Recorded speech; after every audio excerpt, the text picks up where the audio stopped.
कोयला खदान मुद्दे पर सीबीआई ने उच्चतम न्यायालय में दाखिल किया दूसरा हलफनामा। कहा रिपोर्ट से नहीं हटाया गया किसी भी संदिग्ध का नाम।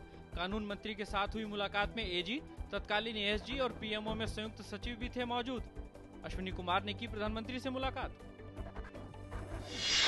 उच्चतम न्यायालय ने कुडमकुलम परमाणु संयंत्र को चलाने से रोकने की याचिका खारिज की। कहा संयंत्र सुरक्षित और देश के आर्थिक विकास और व्यापक जनहित के लिए है आवश्यक।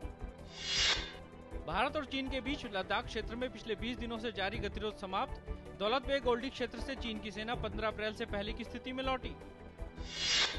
कोयला ब्लॉक और रेलवे बोर्ड में घुसखोरी के मुद्दों पर संसद के दोनों सदनों में हंगामे के चलते कार्रवाई बाधित। विपक्ष ने प्रधानमंत्री और रेल मंत्री के इस्तीफे की मांग। हंगामे के चलते राज्यसभा और लोकसभा कल तक के लिए स्थगित। भारतीय जनता पार्टी ने भी सीबीआई के हलफनामे के मामले पर सरकार पर दबाव बढ़ाया।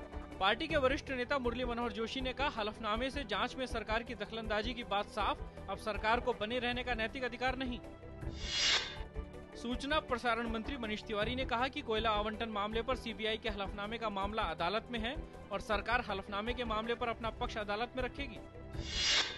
माकपा नेता सीताराम येचुरी ने कहा कि उच्चतम न्यायालय में सीबीआई के हलफनामे के बाद सरकार पर नैतिक दबाव बढ़ गया है और अब कानून मंत्री को इस्तीफा दे देना चाहिए। 2G मामले पर गठित संयुक्त संसदीय समिति का कार्यकाल मानसून सत्र के अंत तक के लिए बढ़ाया गया। जम्मू कश्मीर के मुख्यमंत्री उमर अब्दुल्ला ने लद्दाख के डीओबी सेक्टर से चीनी सैनिकों की घुसपैठ खत्म कराने के लिए केंद्र सरकार के कूटनीतिक प्रयासों की सराहना की है। उमर अब्दुल्ला ने कहा कि इस तरह की वारदात दोबारा न हो, इसे सुनिश्चित करने के लिए कदम उठाए जाने चाहिए। जम्मू की जेल में एक अन्य कैदी के साथ झगड़े में घायल पाकिस्तानी कैदी सनाउल्लाह की स्थिति में थोड़ा सुधार, लेकिन उसकी हालत अभी भी गंभीर। उसका इलाज चंडीगढ़ के पीजीआई में चल रहा है, वो गहरे कोमा में है। भारत और ईरान ने दोनों देशों के बीच संपर्क बढ़ाने के साथ साथ द्विपक्षीय संबंधों को मजबूती देने का फैसला किया। इसके लिए भारत सरकार सामरिक रूप से महत्वपूर्ण चाबहार बंदरगाह के आधुनिकीकरण में भागीदार बनेगी।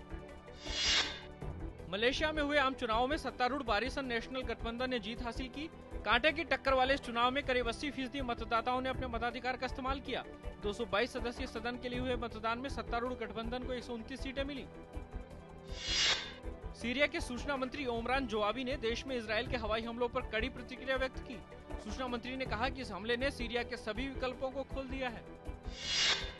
बांग्लादेश की राजधानी ढाका में कल प्रदर्शनकारियों और पुलिस के साथ हुई झड़प में कम से कम 4 लोगों की मौत और 80 लोग घायल।